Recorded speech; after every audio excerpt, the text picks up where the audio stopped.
Evangelho de João, capítulo 3, versículo 1. Havia entre os fariseus um homem chamado Nicodemos. Este foi ter de noite com Jesus e disse-lhe: Rabi, bem sabemos que é mestre, vindo de Deus, porque ninguém pode fazer estes sinais que tu fazes se Deus não for com ele. Jesus respondeu e lhe disse: na verdade, te digo que aquele que não nascer de novo não pode ver o reino de Deus. Disse-lhe Nicodemos: como pode um homem nascer sendo velho? Pode porventura tornar a entrar no ventre de sua mãe e nascer? E Jesus respondeu: na verdade, te digo que aquele que não nascer da água e do Espírito não pode entrar no reino de Deus. O que é nascido da carne é carne, o que é nascido do Espírito é Espírito.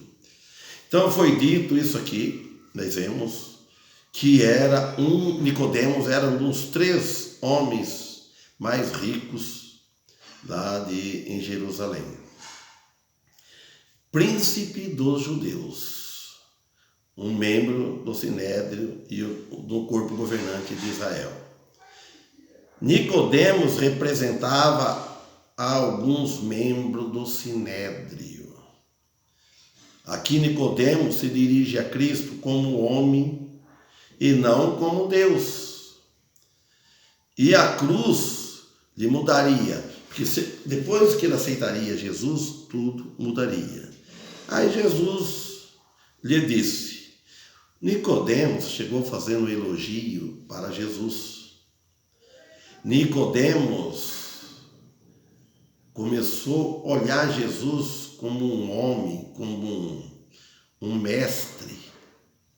Chamou Jesus sabemos que tu és mestre vindo de Deus.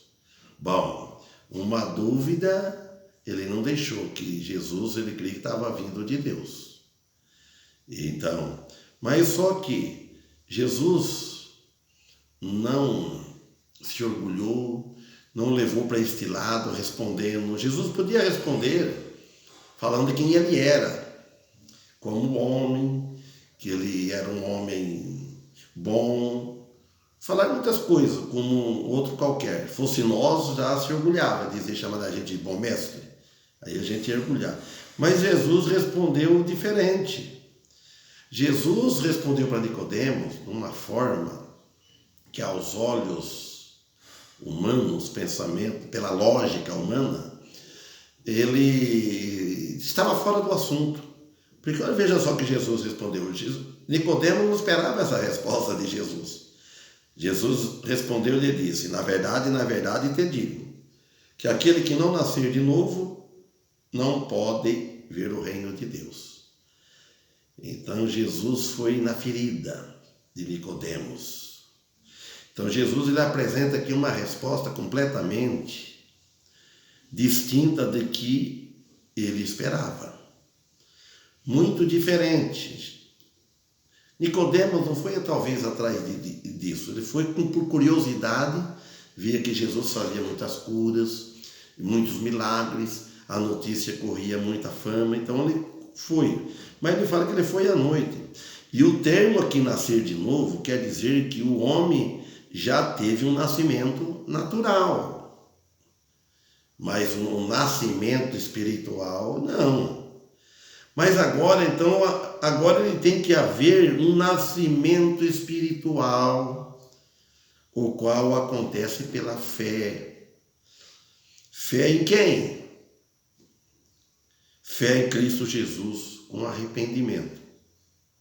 Sem um novo nascimento, vamos dizer assim, sem um novo nascimento, não pode entrar no reino dos céus. E não pode também compreender ou querer fazer a vontade de Deus e fazer parte do reino de Deus. Aí disse-lhe Nicodemos, como pode um homem nascer sendo velho? Porventura tornar a entrar no ventre de sua mãe e nascer? Olha, Nicodemos era o líder espiritual de Israel. Como que lhe faltava conhecimento com respeito a tudo isso, o que Jesus estava dizendo? Se lhe houvesse realmente nascido de novo, ele entenderia este assunto. Ele teria entendido esses termos. Agora, parece que não sabia a linguagem dos profetas a respeito da circuncisão do coração que os profetas ensinavam desde Deuteronômio também, capítulo 30, versículo 6, Jeremias 4:4, a respeito de um coração novo, de um espírito reto, Salmo 51:10, Ezequiel 36, 26, 27. Mas Jesus respondeu: na verdade, te digo que aquele que não nascer da água e do Espírito não pode entrar no reino de Deus. A frase aqui, nascer da água, refere-se ao nascimento natural, o que Jesus menciona no seguinte versículo, e é o próprio nascimento da carne. Jesus está falando de dois nascimentos. Nascido do Espírito se refere a um nascimento espiritual, que somente Deus efetua no homem, e não se refere tampouco ao batismo em água, que é muito fora ainda. Então, o que é nascido da carne é carne. Então, o que é nascido da água é da água. A carne é tudo a mesma coisa. Tem que ver com o nascimento natural e é ilustrado aqui como expressou anteriormente pela frase nascer da água.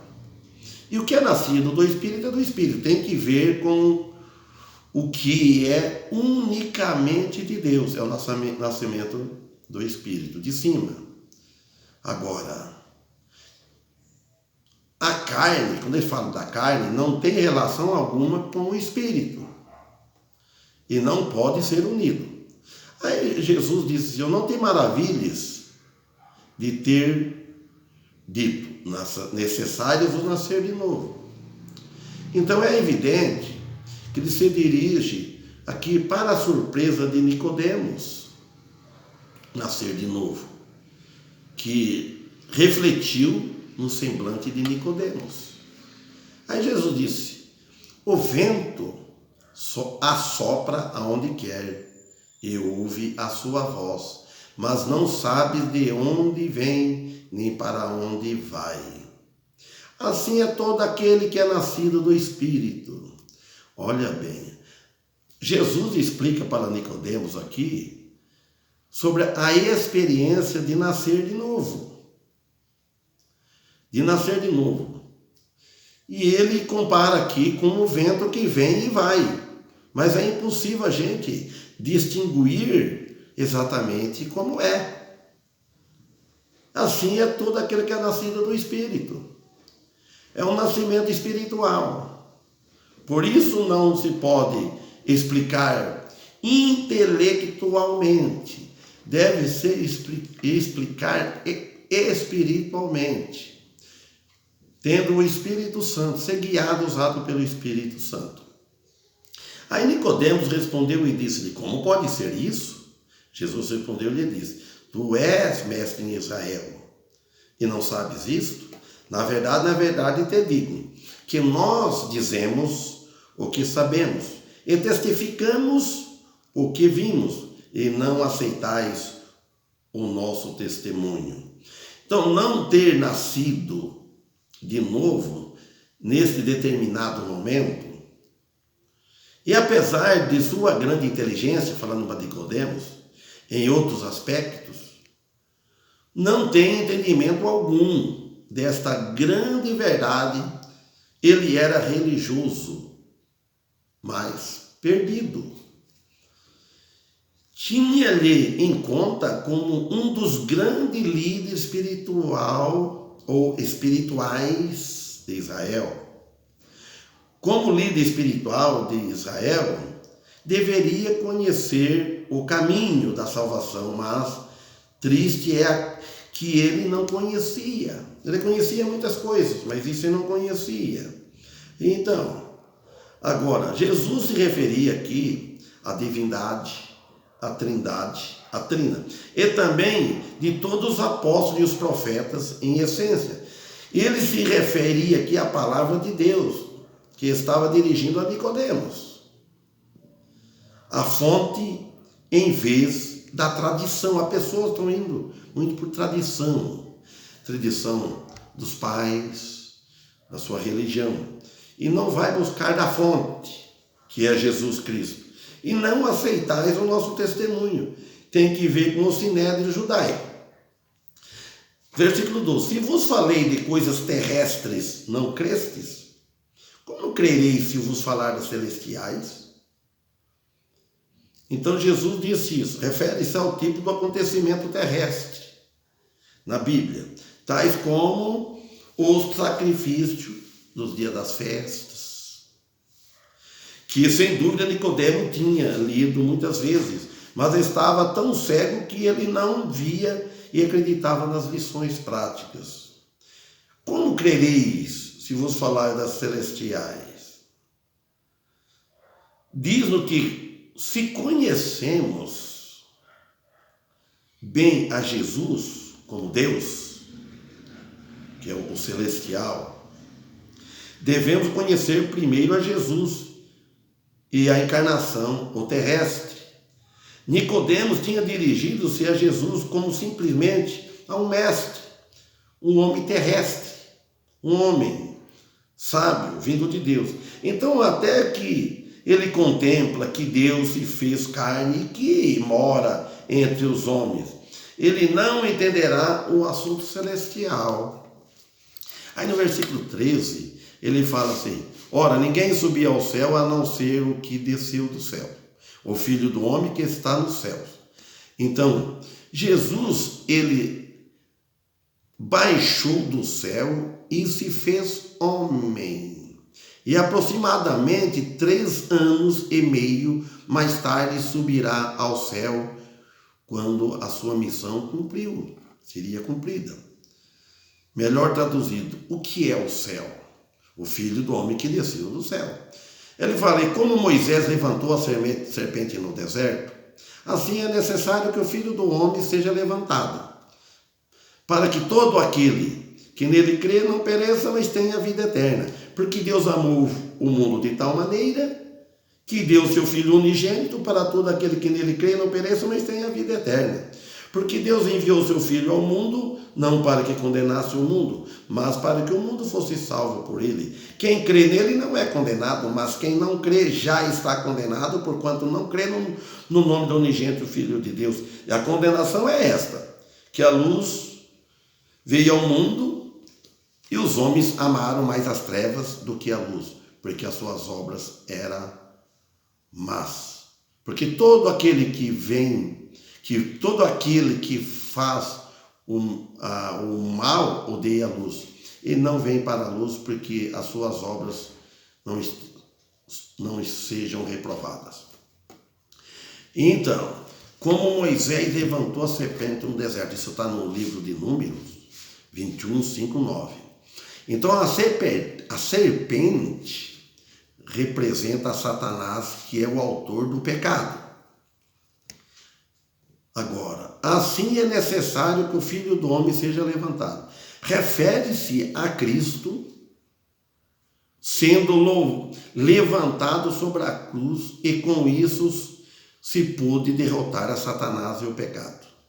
Então, assim como a serpente foi levantada no deserto, agora Cristo, a serpente, depois Cristo teve a serpente de bronze que foi colocada. Todo que olhasse para ela, cresce, seria salva das picadas das serpentes, dos magos lá no deserto. Então, agora ele fala: para que todo aquele que nele crê não pereça, mas tenha vida eterna. A vida eterna de Deus, ele quer que o único Deus eterno, que tem a vida em si mesmo, que é unicamente que tem a imortalidade. Agora, quem crê no Filho dele? Porque todo aquele que nele crê não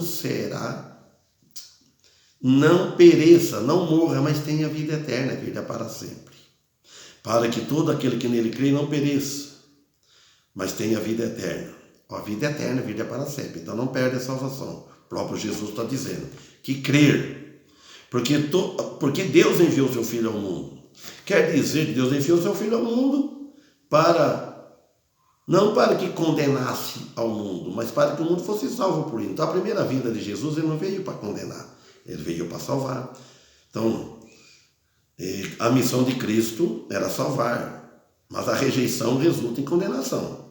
Mas para que o mundo fosse salvo por ele. Jesus Cristo, ele é a única salvação para o mundo. Não há nenhuma outra além disso. Ele é a salvação somente mediante a cruz. Em consequência, a cruz deve ser sempre o objetivo da nossa fé, o alvo da nossa fé, a morte de Cristo na cruz. O alvo da nossa fé. Quem crê nele não é condenado, quem crê não é, no presente. Não está condenado para estar eternamente perdido, e logo foi salvo, que diz Apocalipse 20, versículo 11 e 15. Mas quem não crê já está condenado. Quem não crê, não fala que estará condenado. Está condenado, porque se morrer nessa situação, não crê no nome do unigênito Filho de Deus. E a condenação é esta, que a luz veio ao mundo, refere-se a Jesus, ele veio ao mundo. E os homens amaram mais as trevas e continuam amando. Então nós vemos aqui que Jesus é a única solução para o homem. Jesus é a única solução para a alma. Religião não é solução. Servir-se com boas obras não é a solução. Obras seria a obra redentora de Cristo. Ele que pagou nossos pecados. Não foi nós que pagamos.